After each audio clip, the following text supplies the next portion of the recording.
Black money নামটা আসলে আমার কাছে কেন জানি মনে হচ্ছে এই সময়ে সবথেকে উপযুক্ত নাম। আমাদের বাংলাদেশে এখন সবথেকে বড় সমস্যা যেটা সবথেকে বড় অভাব, সেটা হলো যে ব্ল্যাক মানি, মানে যেই কালো টাকার জন্যই কিন্তু আমাদের দেশে অনেক রকম সমস্যা। মেইন সমস্যা, একটা সমস্যা কিন্তু এটাই যে কালো টাকা এবং অনেক টাকা বিভিন্ন জায়গায় চলে যাচ্ছে। তা আমার কাছে মনে হচ্ছিল যে আমার প্রথম ওয়েব সিরিজ আমি ভাবছিলাম কীভাবে করব, কার সাথে করব, কারণ এটা আমার অনেক প্ল্যান, অনেক স্বপ্ন। আমি ওয়েব সিরিজ কখনো বানাই নাই, ওয়েব ফিল্ম বানিয়েছি। তো এটা আমার কাছে সর্বপ্রথম ওয়েব সিরিজ। তো মুশফিক ভাইয়ের সাথে আমার অনেকদিন যাবতই কথা হচ্ছিল যে আমরা একটা ভালো কাজ করব, একটা কাজ করতে চাই। মুশফিক ভাই সারা জীবন আমরা জানি কন্টেন্টের পিছনে থাকেন, ভালো কন্টেন্টের পিছনে তৈরি করেন, এবং রিসেন্টলি বঙ্গ যেভাবে একটার পর একটা ব্লকবাস্টার ওয়েব সিরিজ দিচ্ছে, ওয়েব ফিল্ম দিচ্ছে, তা আমার কাছে মনে হচ্ছিলো যে না, আমার প্রথম ওয়েব সিরিজটা আসলে বঙ্গর সাথেই করি। এবং মুশফিক ভাইকে যখন প্রথম গল্পটা শোনালাম, মুশফিক ভাই বললো হ্যাঁ আমরা এই গল্পটা করব। নামটা ভাইয়ারই দেওয়া, ব্ল্যাক মানি। এবং এখন মনে হচ্ছে এই নামটা আসলে এখনকার সময় সব থেকে পারফেক্ট নাম আর কি। প্রতিটা মানুষ এটা রিলেট করতে পারবে যে ব্ল্যাক মানি বা কালো টাকা আর কি।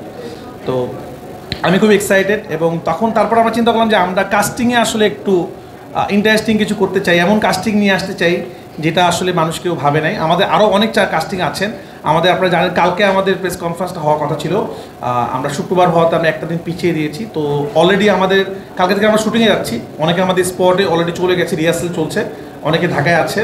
তো আমাদের আরও কাস্টিং আছে ওয়েব সিরিজের, সবাই উপস্থিত হতে পারেনি, তো কিছু কিছু মানুষ উপস্থিত হয়েছে।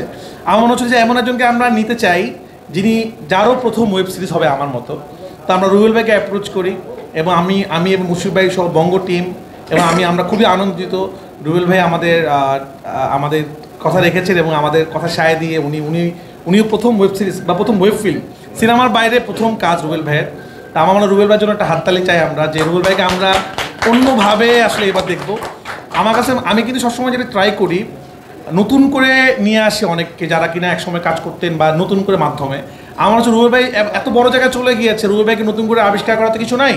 কিন্তু ওয়েব সিরিজে যারা দর্শক, যারা কিনা বাসায় বসে দেখতে চায়, কাজ দেখতে চায় এবং ইন্টারেস্টিং কিছু দেখতে চায়, তারা রুবেল ভাইকে আমার মনে অনেক মিস করে এতদিন ধরে। তো আমরা নিজেরাও কিন্তু ছোটোবেলায় রুবেল ভাই সিনেমা দেখে বড় হয়েছি, তা মনে তারা এখন রুবেল ভাইকে মিস করে, তারা রুবেল ভাইকে নতুনভাবে দেখতে পারবে।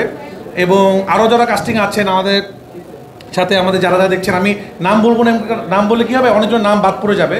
তো আমাদের প্রেস রিলিজে আমরা নামগুলো সবাইকে বলে দিব, হিউজ কাস্টিং। তো আমি বেশি কিছু বলতে চাই না, একটা কথা বলতে চাই, মুশফিক একটা চ্যালেঞ্জ দিয়ে দিয়েছে যে এর আগে অমি 5টা কাজ করেছে, 5টাই ব্লকবাস্টার এবং সব রেকর্ড ভেঙে দিয়েছে। অমি আমার খুব ভালো বন্ধু, আমার বেস্ট ফ্রেন্ড। এখন বেস্ট ফ্রেন্ডের সাথে চ্যালেঞ্জ ধরতে নাই, এটা তো খারাপ লাগে, কিন্তু কম্পিটিশন দিলে এই জিনিসটা ভালো। তো আমি আশা করতেই পারি ব্ল্যাক মানি বঙ্গর সব রেকর্ড ভেঙে যাবে, যেভাবে সিনেমা দিয়ে আসলে আমি সব রেকর্ড ভেঙেছি, তুফান দিয়ে ভেঙেছি, সুরঙ্গ দিয়ে ভেঙেছি। তো এখন পর্যন্ত রেকর্ড ভাঙাতে তো আমিও একটা লেভেলের পারি। তো যাই হোক, বন্ধুর সাথে যুদ্ধ করব, অমির সাথে। তো আমার মনে হয় যেই যুদ্ধ, এমন যুদ্ধই করা উচিত যে যুদ্ধটা আসলে সবার জন্যই বেটার, কাজের যুদ্ধ।